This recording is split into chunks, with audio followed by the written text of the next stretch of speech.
السلام عليكم ورحمة الله وبركاته. الفاتحة. أعوذ بالله من الشيطان الرجيم.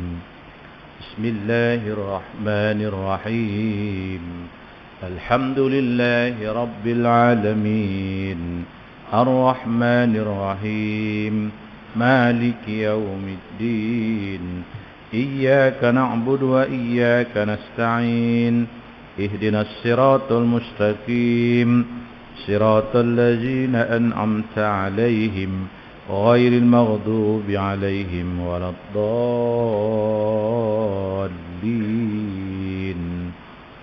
آمين. الحمد لله رب العالمين والعاقبة للمتقين ولا عدوان إلا على الظالمين. أشهد أن لا إله إلا الله وحده لا شريك له وأشهد أن سيدنا محمدا عبده ورسوله صلى الله عليه وسلم لا نبي بعده. سبحانك لا علم لنا إلا ما علمتنا إنك أنت العليم الحكيم ولا حول ولا قوة إلا بالله العلي العظيم. اللهم فقهنا في الدين وعلمنا التأويل. وقال الله سبحانه وتعالى في سورة التوبة أعوذ بالله من الشيطان الرجيم. لقد نصركم الله في مواطن كثيرة ويوم هنين إذ أعجبتكم كثرتكم فلم تغني عنكم شيئا وضاقت alaikumul ardu bima rabuhat summa wallaitum mudbirin. Sesungguhnya Allah telah menolong kamu mencapai kemenangan di dalam banyak peperangan dan medan perang Hunain, yaitu semasa kamu merasa megah dan dengan sebab bilangan kamu yang ramai. Maka bilangan yang ramai itu tidak mendatangkan faedah kepada kamu. Dan semasa kamu merasa bumi yang luas itu menjadi sempit kepada kamu, kemudian kamu berpaling undur melarikan diri. Wa qala al-muallif rahimakumullah wa nafa'ana bi ulumihi fid dharain amin ya rabbal alamin. Tuan-tuan muslimin muslimat yang dirahmati Allah Subhanahu wa taala. Insyaallah pagi ini kita sambung muka surat 185. Bab yang ketujuh. Saya mestilah memahami syarat-syarat bai'ah ataupun aku janji dan syarat-syarat keanggotaannya. Sebenarnya setiap orang muslim mampu membantu gerakan Islamiah dalam menunaikan tanggungjawab beramal dan bekerja untuk menegakkan Islam. Ini dapat dilakukan dengan cara mereka, yakni muslimin, menyertai barisan gerakan Islam setelah mereka memiliki sifat-sifat yang telah disebutkan, yaitu mereka merasai dan menyedari kepahitan yang sedang diderita oleh umat Islam hari ini, dan mereka mengetahui sebab-sebab yang membawa kepada penderitaan tersebut. Kemudian mereka juga yakin kepada kemampuan dan keampuhan Islam untuk bangun semula dan menyelamatkan umat ini, mampu mengangkat mereka kepada martabat yang tinggi dari sudut keinsanan, dari segi sudut akhlak dan juga dari segi sudut peradaban, di samping melaksanakan tuntutan iman yang mengarahkan manusia supaya tunduk patuh secara menyeluruh kepada hukum hakam Islam dan dasar-dasar dalam seluruh urusan hidup. Tuan-tuan muslimin, muslimat rahimakumullah,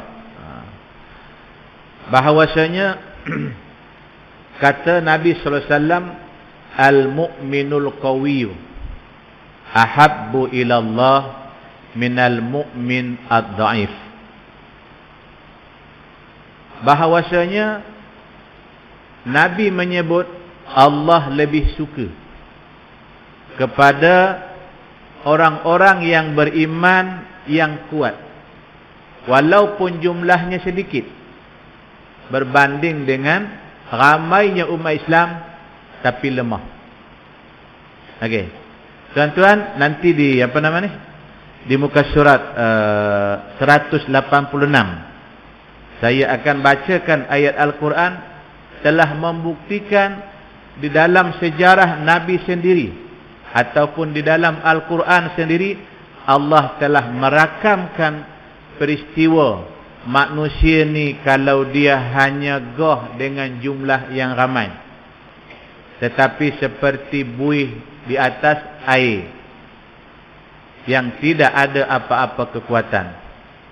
Oleh yang demikian, di dalam buku ini, pengarang buku ini menyeru kepada sebenarnya semua umat Islam, apabila dia menyedari kesempitan hidup Islam ini, apa puncanya? Kenapa kita tak dapat melaksanakan syariat Islam? Walaupun kita rasa, contoh yang paling kecil kita di Malaysia, kita tolak dulu peringkat dunia. Tuan-tuan, dari segi hakikatnya, jumlah Islam kalau kita sebutkan di Malaysia secara khususnya mana ramai? Islam ramai ke orang yang bukan Islam ramai? Rasa-rasa lebih ramai lagi umat Islam kan? Tapi kenapa kita tak boleh berbuat apa-apa ataupun berbuat berdasarkan kepada apa kehendak Islam? Kan? Kenapa kita tak boleh buat ekonomi Islam sepenuhnya? Kenapa kita tak boleh melaksanakan undang-undang sepenuhnya? Sedangkan kita lihat bahawa Perdana Menterinya orang Islam, Sultannya orang Islam, Ketua Polisnya orang Islam. Tapi kita tak dapat melaksanakan kebebasan di mana suasana orang Islam adalah majoriti. Maka jawapannya ialah sebab masih ramai umat Islam. Yang pertama, dia tidak menyadari kenapa jadi begini. Yang kedua, bahawasanya kenapa kita tak dapat melaksanakan hukum Islam secara menyeluruh. Dan yang ketiga, kenapa kita tidak dapat melaksanakan dasar-dasar yang melibatkan ataupun kebaikan untuk umat Islam secara menyeluruh dalam urusan hidup. Tuan-tuan yang dirahmati Allah, kita kena pegang satu prinsip ataupun satu pegangan bahawa Islam ni bukan setakat sembahyang. Ada sebahagian tu, nak apa lagi dia kata? Kita dah boleh sembahyang berjamaah boleh, pergi haji boleh, puasa boleh, raya tak ada gangguan apa-apa. Pada dia, bila boleh sembahyang, bila boleh puasa, boleh haji, kan? Boleh bebas ke sana kemari melancong, bagi dia okey, nak apa lagi? Padahal jauh di sudut sana masih ada lagi kesempurnaan Islam dari segi ekonominya, dari segi kebudayaannya, dari segi kemasyarakatannya. Hatta budaya, tuan-tuan rahimakumullah, Islam tidak menolak apa-apa budaya yang dibawa oleh mana-mana masyarakat, selama mana budaya itu tidak bercanggah dengan syariat, tidak bercanggah dengan akidah. Maka bila budaya tersebut bercanggah dengan akidah, bila budaya tersebut bercanggah dengan hukum syarak, maka Islam akan menolak budaya tersebut. Ada banyak, tuan-tuan, contoh di dalam Islam yang mana budaya itu asalnya bukan daripada agama Islam, tapi bila mari Islam, dia convert ataupun dia baik pulih dengan cara-cara amalan Islam. Tuan-tuan muslimin yang dirahmati Allah Subhanahu wa taala. Kemudian dia kata kualiti bukan kuantiti. Dalam Islam ni yang paling diutamakan adalah kualiti.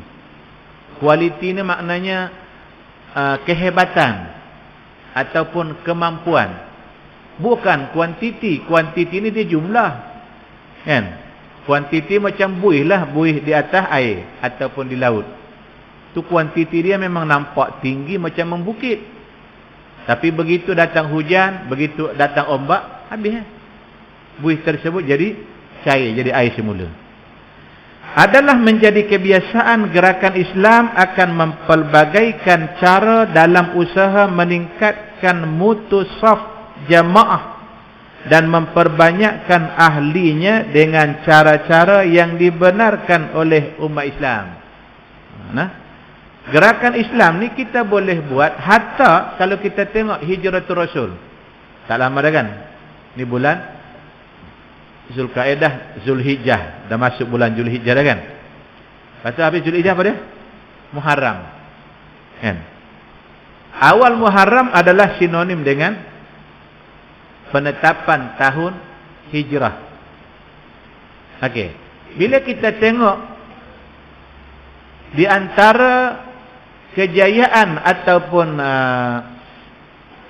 kelompok yang membantu, kalau saya katakan istilah membantu ataupun menjayakan hijrah Nabi, ada di dalam kelompok itu seorang manusia, dia bukan Islam ataupun yang erti kata Yahudi, kan? Siapa dia? Uraiqat, kan? Uraiqat ni adalah Yahudi. Dan Uraiqat lah petunjuk jalan. Tuan-tuan, petunjuk jalan ni bukan calang-calang orang lah. Dia bawa orang tu ke lubang biawak, ataupun dia bawa dia yang tahu. Dia dah janji dengan Abu Lahab, Abu Jahal jumpa di satu gua contohnya, ataupun di satu lembah. Bersembunyilah balik-balik batu ke, balik-balik apa nama ni, parit ke. Kalaulah Uraiqat ni bawa sampai tang situ, okey tunggu sana, dia kata. Ada tertinggal barang, dia pun pergi, tengok-tengok keluar tentera Abu Lahab, habis Nabi. Kan? Tapi Uraiqat ni walaupun dia Yahudi, adalah Yahudi yang berintegriti. Ada je tuan-tuan yang dirahmati Allah. Kita kat Malaysia ni pun ada je orang yang bukan Islam. Dia kira jangan kacau perniagaan dia sudah. Tapi kalau ekonomi tak stabil, dia bersuara. Tapi kalau buat politik, kawan ni serang kawan ni jatuhkan, lantaklah kamu, dia kata, janji aku boleh berniaga. Dia tak kisah. Ada yang sebahagian tu memang dia jenis nak menjahanamkan Islam. Dia ambil kesempatan kelemahan Islam. Contoh dalam perbalahan, dalam pergolakan, maka dia tawarkanlah, contohnya apa? Tawarkan jawatan. Di zaman Nabi berlaku, yang saya ceritakan dulu kan. Ketika mana seorang sahabat tidak ikut berperang, Nabi pulau dia. Ketika Nabi pulau dia, Nabi tak tegur, sahabat tak tegur, dia ditawarkan jawatan, tinggalkan Muhammad. Kalau engkau duduk dengan kami, dapat jawatan. Tapi dia tak terima jawatan tersebut. Pasal dia sayang dengan Rasulullah, sayang dengan Islam. Cuma kesilapan dia, pada dia kalau dia tak ikut berjihad pun, Islam akan menang juga. Memang menang pun. Tapi itu sebab saya katakan tadi, bahawa kata pengarang kitab ini, yang diperlukan adalah kualiti, bukan kuantiti. Contoh nanti kuantiti, nanti dalam ayat sebelah tu, berkenaan dengan kisah perang Hunain. Bukan sikit lah. Jumlah tentera Islam 12,000. Tentera kafir Quraisy 4,000 je. 3 kali ganda umat Islam. Nanti saya baca. Okey. Namun demikian, kerja-kerja menghimpun ataupun memperbanyakkan ahli-ahli ini, janganlah sampai ia menghimpun apa-apa jenis manusia yang ditemui. Janji orang katanya. Padahal kadang-kadang orang tersebut jadi tali barut pula. Orang tersebut jadi, begitu tuan-tuan lah. Kadang-kadang kita lihat contohlah, ni tak lama apa, nak sembelih lembu. Tuan-tuan, sembelih lembu ni dia tak diperlukan pun orang yang ramai. Yang penting tu dia punya ketua tu, cara dia lantik ahli jawatan kuasa tu. Yang ni hang tak payah sibuk, hang tunggu je kat sini sampai pohon unta ke lembu ke, sampai dia punya daging ke, kerja hang apa dia? Kerja hang potong. Tak nyebut yang lain. Lepas tu yang ni tunggu je. Kerja awak apa dia? Tukang timbang. Yang tu kerja apa dia? Kerja dia, lepas nanti disembelih lembu tersebut, hang melapah. Melapah ni tak perlu ramai. Tak payahlah seekor lembu nak lapah 15 orang. Kan? 3 orang cukup. Ada sebahagian tu seorang-seorang dia je. Seorang membantu untuk kok nak kapak ataupun nak katok dia punya apa nama ni? Tulang yang tak boleh terpisah daripada kulit tersebut. Okey. Maknanya tuan-tuan muslimin yang dirahmati Allah, kalau 20 ekor sekalipun, kata 20 ekor ni, dulu ada saya cerita kepada tuan-tuan, hati-hati dengan korban di luar negara kan. Ni sahabat saya ni, kawan rapat pun. Dia ni dulu di antara, tahun ni saya tak tahu dia buat tak buat, tapi dia di antara rakyat Malaysia yang banyak buat korban di Kemboja. Dia nak cerita pengalaman dia. Saya bila sembang masa majlis pengajian, habis-habis tu dia jumpa saya. Ustaz, betul lah Ustaz kata tu. Kalau tak hati-hati, tipu yang banyak, dia kata. Kan? Dia ni okey, jujur. Dia cari duit, dia sampai kat sana, dia ada kenalan, beli lembu kat sana, sembelih dia dengan kawan dia seorang. Tuan-tuan, 51 ekor. Satu trip tu, 1 tahun tu, dia dengan kawan-kawan dia berjaya 51 ekor. Dia dengan kawan dia kata, "Jen Ustaz, pi kampung sini sembelih 5 ekor, pi kampung sini sembelih 6 ekor, macam tu." Tiba-tiba dia kata tergerak hati. Jumlah. Contoh 6, 7, 4, 3. Dia kata kita sembelih baru 49. Mana lagi 2? Itu orang yang bertanggungjawab. Kalau jenis kutip-kutip duit, habak kat sana, okey, ni tolong beli lembu sekian, mampu kita. Contohnya apa dia? Katalah 10 ekor. Kutip duit 10 ekor. Katalah 70,000 contohnya. Berapa? Kalau katalah 5,000. Kan 10 ekor katalah 50,000. Nampak? Bermakna 10 kali 7, 70 orang lah, betul tak? Tiba-tiba sampai kat sana, orang tu beli lembu 8 ekor. 8 kali 7, 56. Mana lagi 14 orang? Tak naya orang lah. Kan? Itu contohlah. Ini dia okey. Memang dia ustaz pun. Memang saya pun dengan dia setakat ni percaya dengan dia lah. Apa yang berlaku tuan-tuan? Bila dia kira-kira sembelih ni, dia kata baru 49. Mana lagi 2 ekor? Cari punya, tak jumpa. Akhirnya, siapa perantaraan yang beli lembu hari tu? Jumpa. Memang orang Kemboja pun. Dia jumpa. Dia kata lembu baru yang tumbang baru 49. Mana lagi 2? Ada. Cara kita lah. Gugup lah. Ada. Kat mana? Dia bawa. Kenapa letak lembu sini? Dia tak ingatkan sembelih kat sini katanya. Nampak dah tuan-tuan? Ingatkan sembelih di sini. Maknanya dia kata, kalau saya tak kira lah Ustaz, 2 ekor tu tak tahu pergi mana. Silat-silat hidup selama-lamanya akan tak jadi sembelih. Tu dia sendiri tu. Tu cerita pengalaman dia. Jadi kita kat Malaysia gitu juga tuan-tuan yang dirahmati Allah. Sebab itu Tak kiralah kita ahli masuk dalam korban ke tak korban ke. Sebelum berlaku pengagihan, jangan ada orang minat apa? Minat telur. Nak buat sup. Kan? Setahu kita kebanyakan jemaah di Malaysia ni bahawasanya sembelih lembu ni semua adalah jantan, betul tak? Jarang yang sembelih, ada satu dua lah kan. Taklah salah kalau betina kan. Tapi kebanyakannya jantan. 10 ekor tiba-tiba telur ada berapa? 8. Di mana 2? Rupanya dia simpan dekat raga. Yang kawan pula usik pula. Dia ambil daripada raga tu, dia pindah ke raga orang lain. Udah bergaduh. Kawan melawak lah. Dia kata, hang curi telur aku. Kawan dia kata, pakcik, masa bila pula dia curi telur pakcik? Cuba tengok kat seluar pakcik, katanya. Itu melawak tu. Kan? Nampak tadi macam dia bersungguh kan? Tapi walaupun dalam lawak, nak mengajar, yang hang ambil telur tak minta izin, buat apa? Jadi buat korban ni pun kena ibadah, bukan glamour lah.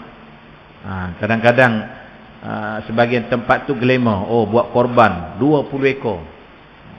Tapi jadi kalau buat postmortem, macam-macam cerita yang berlaku. Hilang satu pohon pun ada. Di mana tu? Kan? Begitu juga dari segi agihan. Agihan ni pun tuan-tuan, ada tahun berapa tu?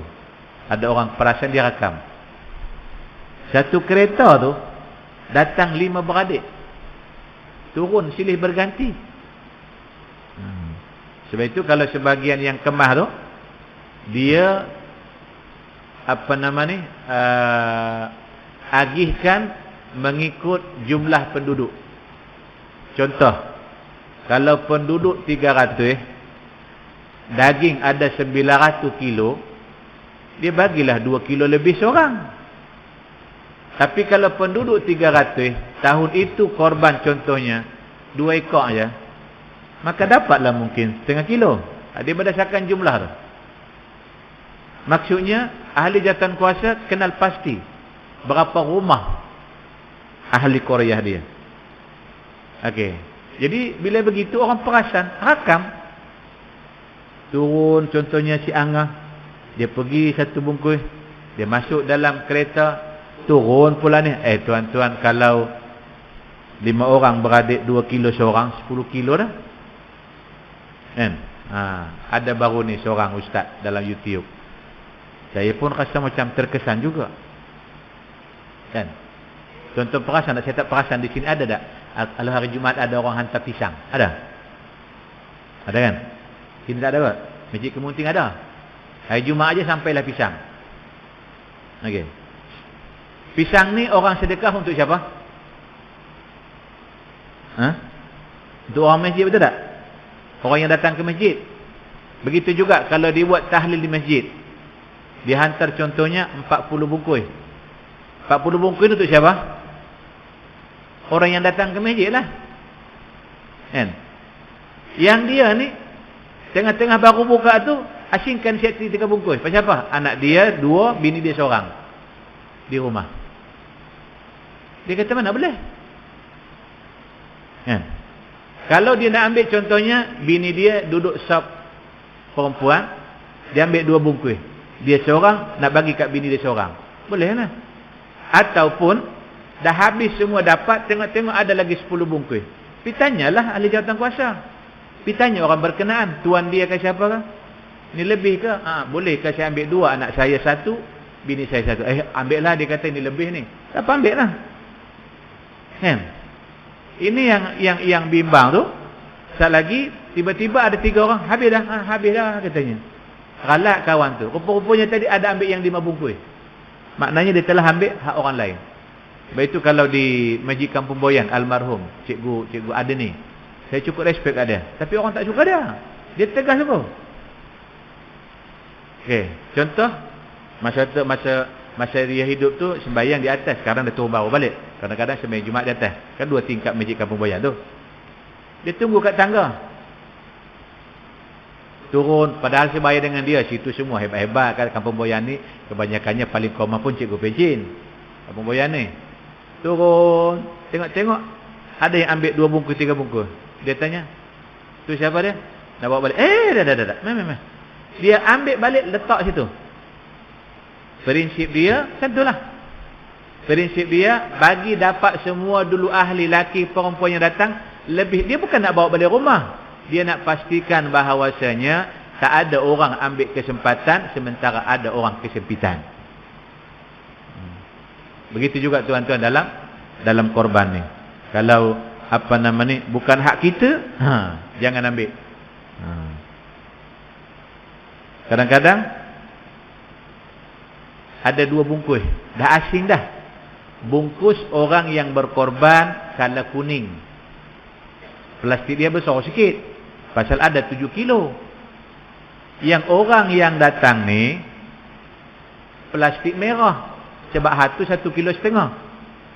Dia pergi ambil plastik kuning. Nampak tak? Itu bukan dia punya. Itu ahli ataupun orang yang masuk korban. Dia pergi tibai yang plastik kuning. Memang banyaklah. Itu bukan hak dia. Okey. Pergi korbanlah pula sikit ya.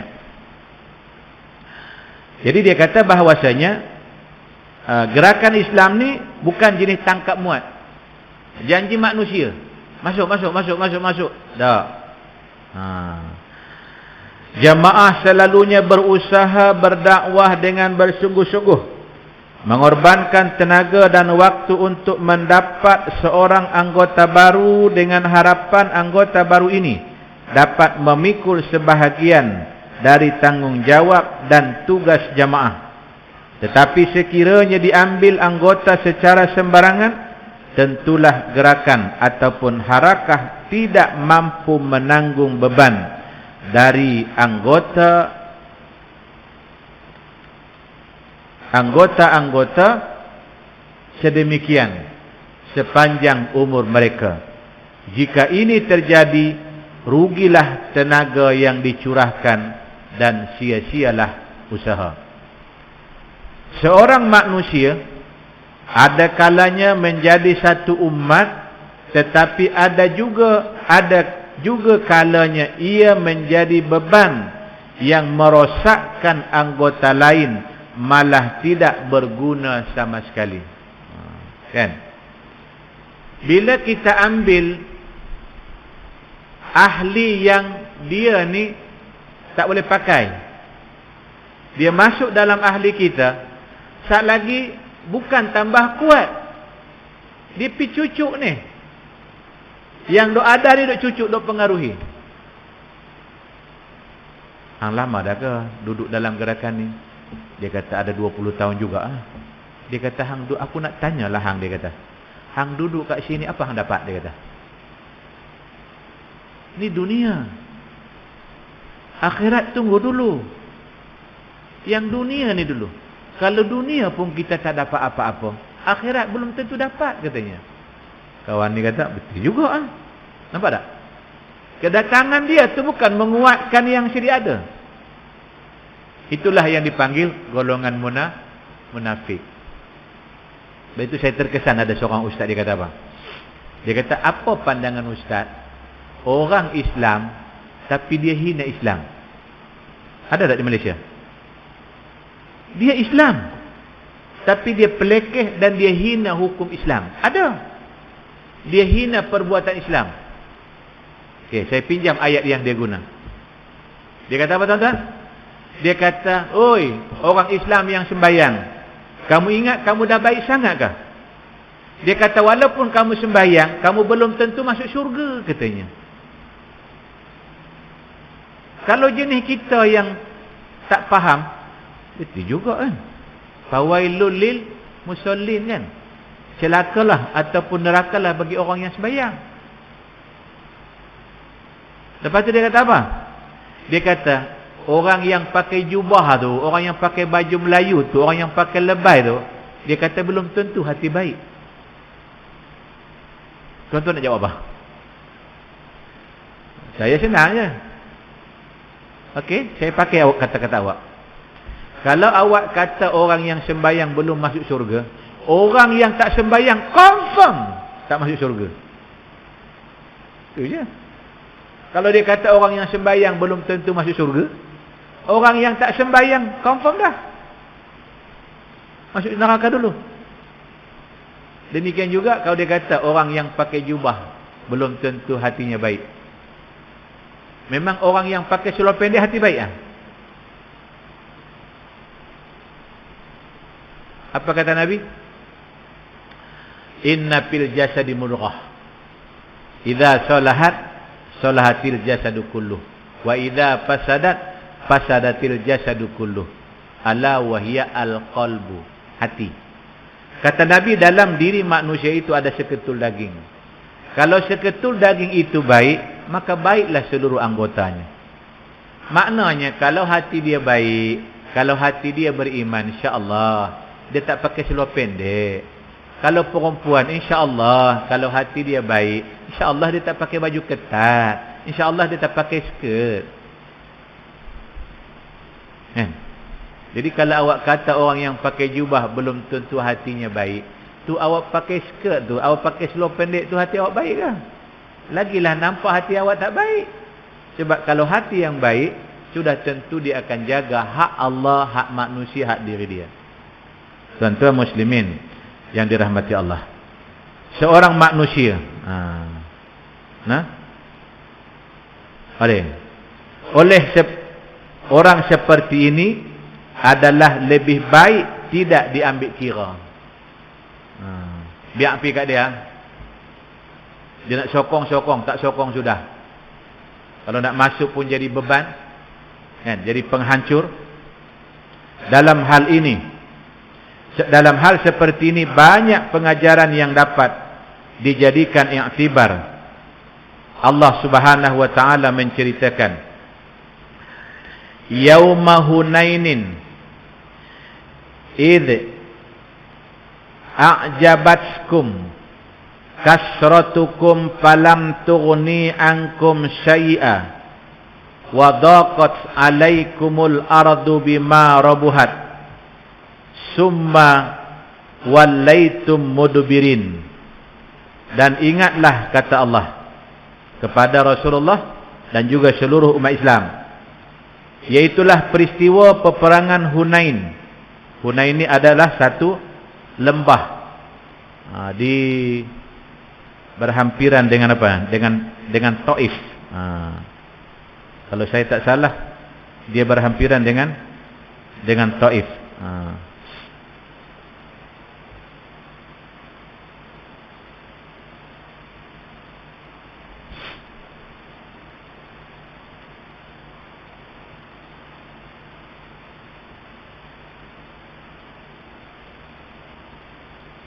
Okey, yang mana berlaku perang Hunain ini adalah selepas pembukaan kota Mekah.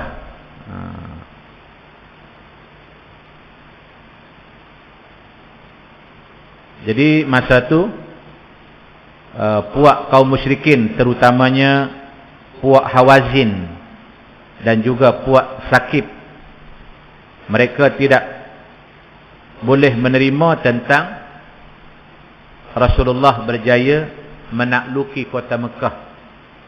Kan masa Nabi mula-mula hijrah ke Madinah, bahwasanya Mekah itu adalah diperintah oleh kaum kufar Quraisy ataupun kaum kafirlah.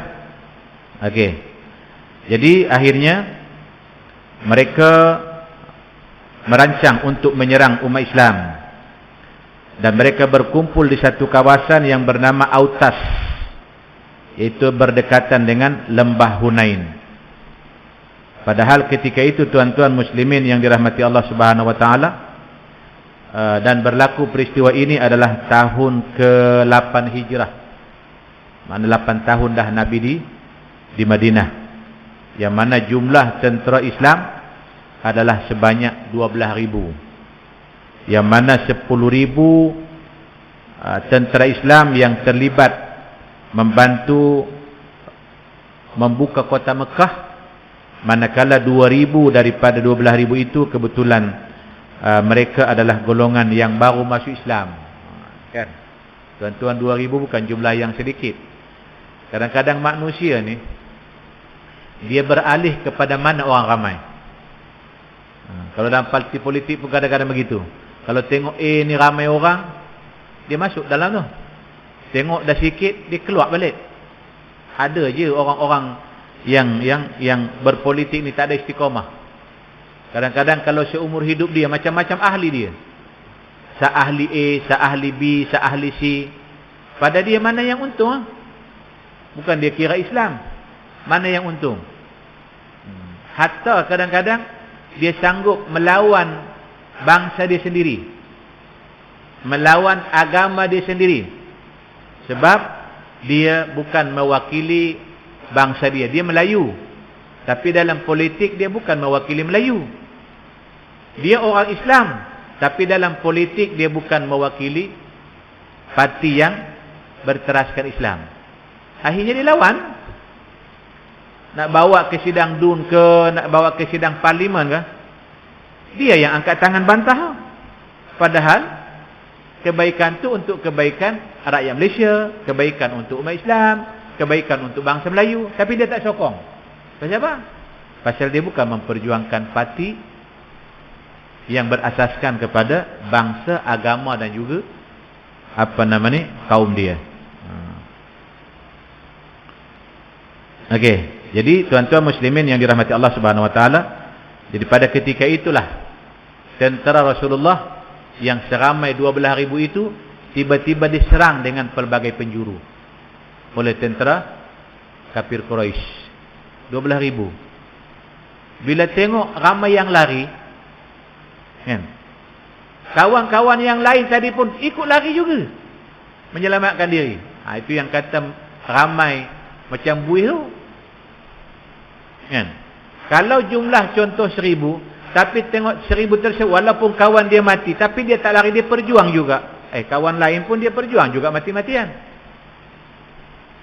Tapi bila tengok orang lari, saya bagi contoh gini lah tuan-tuan. Kan? Katalah kita sedang berkumpul, tiba-tiba ada seorang tu prank kita. Tahu prank? Kan lah ni musim prank banyak kan? Tiba-tiba ada orang lain prank kita. Kan? Dia bunyikan apa? Dia bunyikan contoh sirin apa? Sirin bomba. Dia buat dalam handphone kan? Kan dalam handphone ada sirin bomba tu kan? Sampai kat situ, ngiung, lari. Agak-agak tuan-tuan bangun lari tak? Lari juga. Padahal kita pun tak tahu. Pasal apa aku kena lari? Kita tak tahu pun punca sebab apa kita lari. Tapi bila kita tengok orang lari, kita pun lari juga. Itu satu contoh yang berlaku dalam perang Hunain. Akhirnya tuan-tuan muslimin yang dirahmati Allah Subhanahu Wa Taala, Rasulullah sallallahu alaihi wasallam berdoa dan memohon kepada Allah Subhanahu Wa Taala untuk kemenangan, dan Nabi ambil segenggam pasir, kemudian dia baling ke arah kaum musyrikin. Kalau nak kira tuan-tuan, apa ada pada pasir? Pasir segenggam. Tapi pasir segenggam ni dia hanya asbab, hanya alat sahaja. Tapi sebenarnya yang mendatangkan pertolongan adalah Allah Subhanahu Wa Taala. Maka turunlah ayat Quran ini, yaitulah wa yauma hunain id a'jabatkum. Pada perang Hunain, kata Allah Subhanahu Wa Taala, ketika kamu jumlah yang ramai. Ini ayat 25. Saya baca ayat 26. Summa anzalallahu sakinatahu ala rasulih wa alal mu'minina wa anzala junudan lam tarauha wa azzabal ladzina kafaru dzalika jazaa'ul kafirin. Kemudian Allah menurunkan semangat tenang tenteram kepada Rasulnya dan kepada orang-orang yang beriman. Tiba-tiba jumlah yang tinggal yang bersama Rasulullah, yang bertempiaran, tak tahulah berapa ribu dah, tak diceritakan. Habis dah lari bertempiaran, takut menyelamatkan diri. Ni yang tinggal bersama Rasulullah ni, tiba-tiba semangat Nabi, walaupun dah tinggal sedikit, semangat Nabi dan orang-orang yang melihat semangat Nabi, rasa tenang, rasa berjuang habis-habisan. Dan Allah menurunkan tentera yang kamu tidak melihatnya. Kepada tuan-tuan, dengan balingan pasir tersebut, yang dilihat oleh tentera kafir Quraisy adalah jumlah tentera yang begitu ramai. serta ia Allah menyiksa orang-orang kafir itu dengan kekalahan yang membawa kehancuran.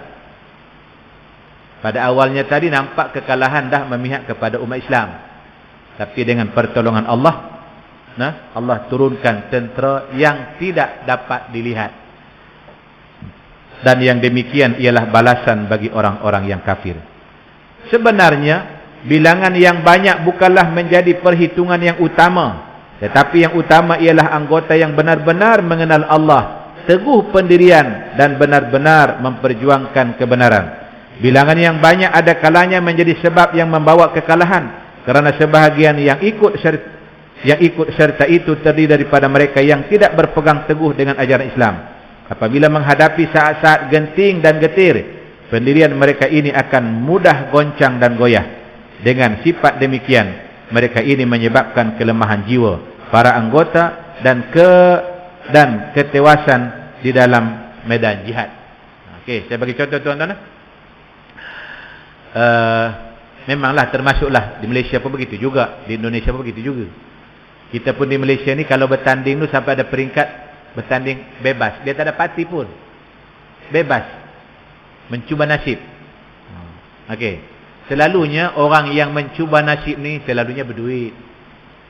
Sebab kalau tak ada duit, deposit nak cari mana? Jadi di Indonesia, kawan saya cerita kan, contohlah Dun Kemunting bertanding 3 penjuru dah tentu dah. Ni yang bebas ni pula, contoh ada apa? Ada 5 lagi, jadi 8. Risiko dia, yang 5 ni adalah mengurangkan jumlah undi, menyebabkan nanti yang 3 yang bertanding yang mewakili parti, memang ada parti masing-masing ni, yang 3 ni automatik nanti dia punya jumlah undi akan merosot. Patut dia dapat contoh 3,000, mungkin dia dapat 2,700. 300 itu dah pergi sana pergi sini. Jadi dia kata, bila masa dah habis berkempen tu, dia kata yang seronok rakyat lah kan. Sana kira macam juta-juta lah, kita sini ratus je kan.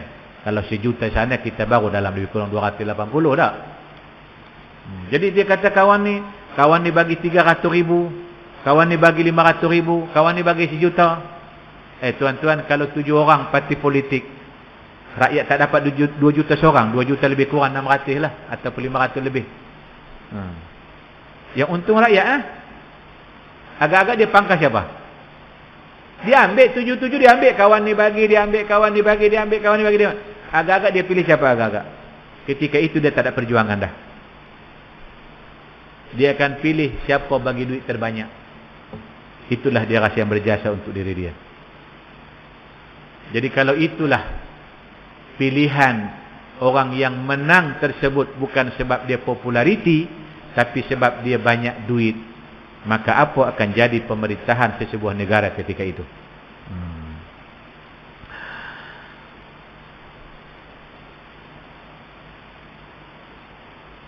Dengan sifat demikian, mereka ini menyebabkan kelemahan jiwa para anggota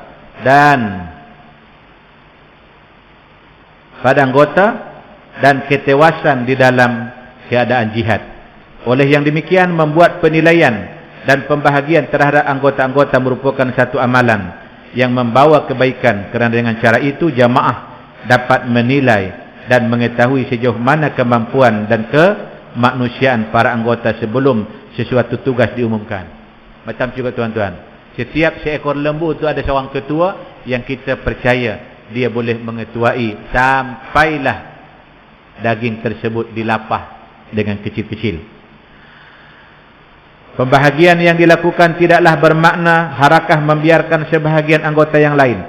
Malah terhadap mereka yang juga harakah mestilah mengambil perhatian berat dengan cara memberi kesedaran dan tarbiyah, sehingga mereka juga akan menjadi individu-individu yang setia pada jemaah.